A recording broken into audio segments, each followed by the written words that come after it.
Perserikatan Bangsa-Bangsa atau PBB menyingkirkan bendera Israel yang ada di sepanjang zona penyangga dataran tinggi Golan di Suriah. Selain memusnahkan bendera, pasukan penjaga perdamaian PBB juga memperingatkan kembali kehadiran tentara Israel yang berkelanjutan di Suriah. Dilansir Anadolu, juru bicara PBB Stepan Dujarric mengatakan kehadiran tentara Israel telah berdampak parah pada pasukan helm biru tersebut. Pasalnya, kebebasan bergerak misi penjaga perdamaian PBB dan kemampuan untuk melakukan kegiatan operasional, logistik, serta administratif sangat dibatasi. Hal itu merujuk bahwa pasukan pengamat pelepasan PBB atau UNDOF biasa melakukan sekitar 55 hingga 60 tugas operasional dan kegiatan logistik harian. Namun dengan adanya tentara IDF, operasi dibatasi dari 3 hingga 5 pergerakan logistik penting per hari yang berdampak signifikan bagi PBB. Adapun dalam misi PBB, Stepan menegaskan kembali tuntutannya bagi semua pihak untuk mematuhi perjanjian pelepasan 1974 dan mempertahankan gencatan senjata. Perjanjian pelepasan menetapkan batas-batas zona penyangga dan area demilitarisasi.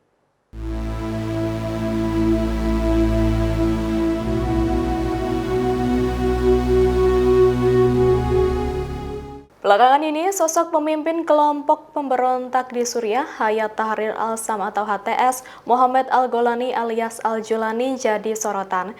Terbaru, viral video Al-Julani meminta seorang gadis menutupi rambut saat ingin berfoto dengannya. Video itu pun menuai pro dan kontra dari publik. Diketahui sosok Al-Julani sangat disorot dan memiliki banyak penggemar setelah tumbangnya rezim Bashar al-Assad pada Minggu 8 Desember 2024. Adapun dalam video viral itu terlihat seorang gadis bernama Lea Khairullah yang ingin meminta berfoto bersama Al-Julani. Lea tampil modis dengan rambut panjang tergerai. Namun saat berada di depannya, Al-Julani memberikan gestur kepada Lea untuk menutup rambutnya. Dilansir RT Arabic Minggu 15 Desember, Lea langsung mengunggah ulang video saat ia bertemu Al-Julani itu di akun Instagramnya. Video viral tersebut mendapat tanggapan beragam di Timur Tengah termasuk di Suriah. Warganet yang menilai kontra menganggap Al-Julani telah memaksa seorang gadis menutupi rambutnya. Hal itu disebut melawan kebebasan dan menyinggung feminis. Sementara ada juga yang menilai positif aksi yang dilakukan Al-Julani.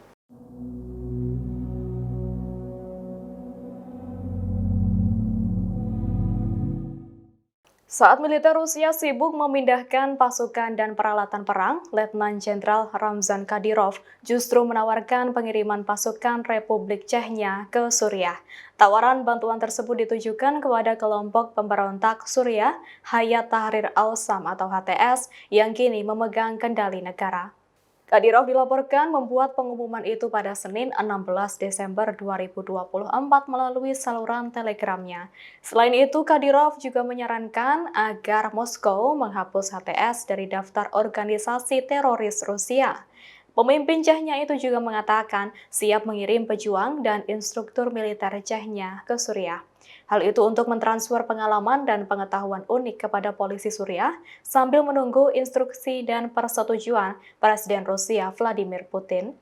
Kadyrov pun menegaskan bahwa Putin selalu hanya mengejar satu tujuan, yakni membantu rakyat Suriah yang telah lama menderita dan melindungi mereka dari agresi apapun. Terakhir, dalam postingan di Telegram, Kadyrov juga menyatakan kesiapannya untuk menyediakan gandum bagi Suriah.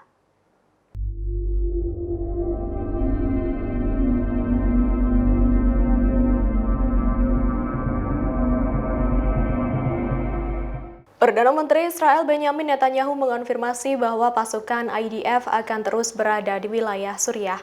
Netanyahu menyebut pendudukan tersebut akan berlaku untuk waktu yang belum ditentukan. Hal itu disampaikan Netanyahu saat meninjau situasi di puncak Gunung Hermon bersama pejabat keamanan senior pada Selasa 17 Desember 2024.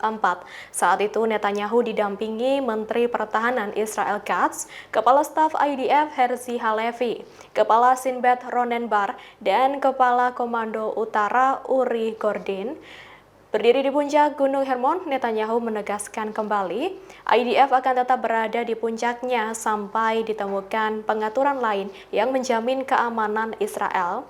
Diketahui Israel memasuki zona penyangga yang dipatroli PBB di dataran tinggi Golan beberapa jam setelah kelompok pemberontak di Suriah merebut Damaskus. Saat itu juga tepat jatuhnya rezim Presiden Bashar al-Assad pada 8 Desember 2024.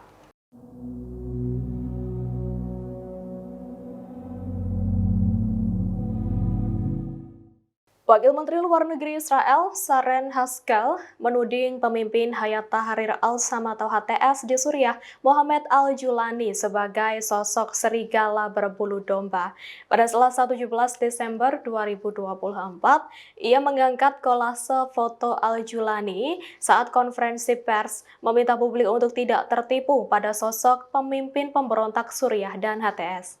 Dilansir Times of Israel, Haskel juga menyebut HTS sangat berbahaya bagi Barat karena ia anggap sebagai organisasi teroris. Adapun diketahui Jolani pernah bertempur untuk Al-Qaeda di Irak setelah invasi Amerika Serikat tahun 2003. Ia kemudian mendirikan cabang Al-Qaeda di Suriah, Front al-Nusra, yang selama beberapa waktu bersekutu dengan kelompok ISIS. Akan tetapi Jolani kemudian memutuskan hubungan dan berperang melawan kedua organisasi jihad tersebut. Hingga akhirnya Jolani mengubah nama Al-Nusra menjadi HTS yang beraliran Islam. Download Tribun X sekarang, menghadirkan lokal menjadi Indonesia.